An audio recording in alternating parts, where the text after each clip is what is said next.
मैं ये सजेस्ट करूंगा आप लोगों को कि कोई भी मेडिसिन में ईएनटी या कोई योगा प्राणायाम में मत जाइए। मैंने 1 मंथ सब कुछ करके देखा, कुछ भी फर्क पड़ने वाला है नहीं। एब्सोल्युटली बढ़ जरूर सकती है, कम नहीं होगी।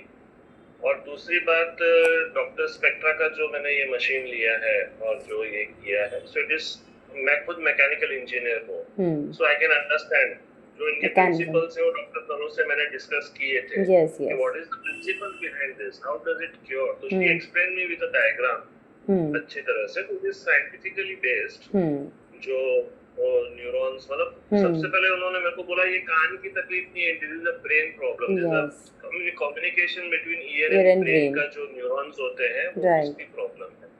And she explained me in detail and I as an engineer I understood well, और मुझे कन्विंस हुआ कि डेफिनेटली इसमें तथ्य है, इसमें लॉजिक है, तो definitely I can try this. So I would advise anybody suffering from tinnitus to give a go.